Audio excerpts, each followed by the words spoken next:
June 26, 1944, the Brooklyn Dodgers are up to bat opposite Al Lyons of the New York Yankees. A crowd of 50,000 cheering New Yorkers look on as the Dodgers play to run in the top half of the first inning. After setting the Yankees hitters down in the bottom of the first, Brooklyn enters the second inning looking to expand their lead, with right-hander Johnny Allen replacing Lyons on the mound. The 39-year-old Allen is nearing the end of his 13-year career, but at a time in which many of baseball's young stars are overseas fighting in World War II, it makes sense that the Yankees would turn to the veteran hurler. The only problem is Johnny Allen doesn't play for the Yankees. On this summer afternoon, Johnny Allen is taking the mound for the New York Giants as part of Major League Baseball's first and only three-team game.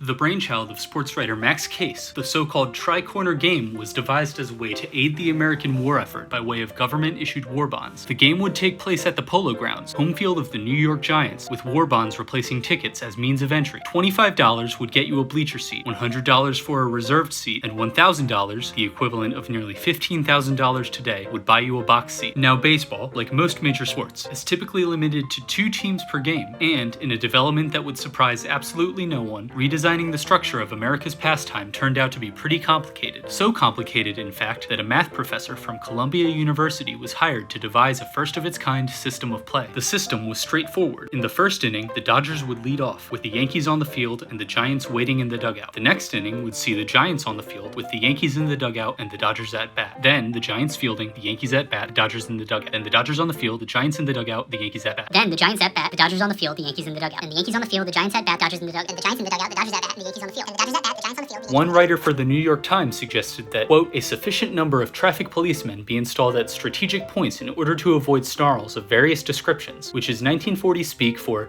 it's about to get crazy. Keeping it simple, just know that each of the 3 teams would end up playing 6 innings in the field and get 6 innings up to bat over the course of a 9-inning game.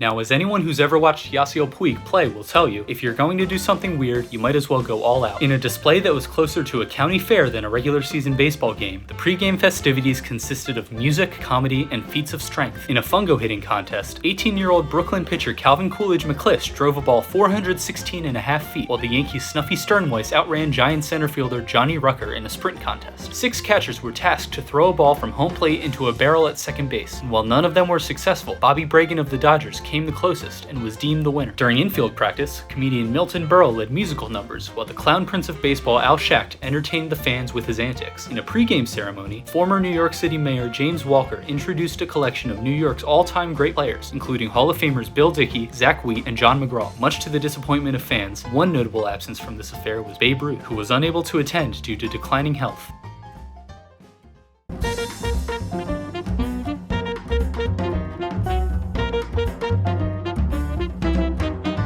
While the fanfare of the day was a sight to behold, those in attendance did not lose sight of the bittersweet reality that was Major League Baseball during World War II. As the demand for able-bodied young men to fight grew, baseball saw many of its star players trade in one uniform for another. The day after the attack on Pearl Harbor, flamethrower Bob Feller left a 6-figure contract to enlist in the Navy, while Joe DiMaggio became a staff sergeant in the Air Force. Ted Williams flew as a fighter pilot in not 1 but 2 wars, adding 3 air medals and the Presidential Medal of Freedom onto an already illustrious list of career accolades. With their best players on the opposite side of the globe, Major League teams had to make do with an oddball collection of grizzled veterans, over-the-hill minor leaguers, and literal teenagers, including 16-year-old shortstop Tommy Brown. On the other end of the spectrum was 41-year-old Dodgers outfielder Paul Wainer, who, according to the Society for American Baseball Research, had eyesight so bad that he relied on the crack of ball against bat to guide him to a position in the field for a catch.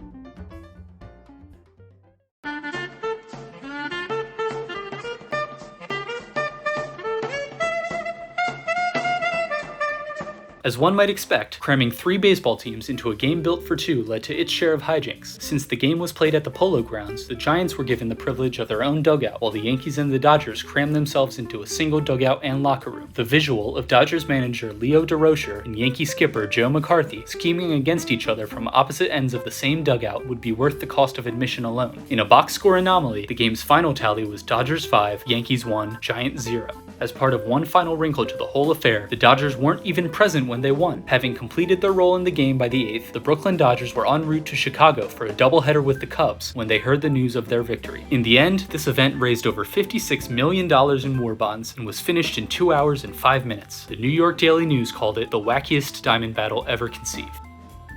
Baseball has never been immune from the changes in the world around it, and in some cases, it has even been responsible for those changes. So, it should come as no surprise that in a time of such upheaval, baseball has once again been forced to adapt, with altered schedules, 60-game seasons, and 7-inning doubleheaders. And while some fans have balked at these changes to the game they know and love, I would encourage them to take a step back and enjoy this unexpected, odd, and downright bizarre season for what it is, a once-in-a-lifetime opportunity to witness something truly unique. Embrace the weird.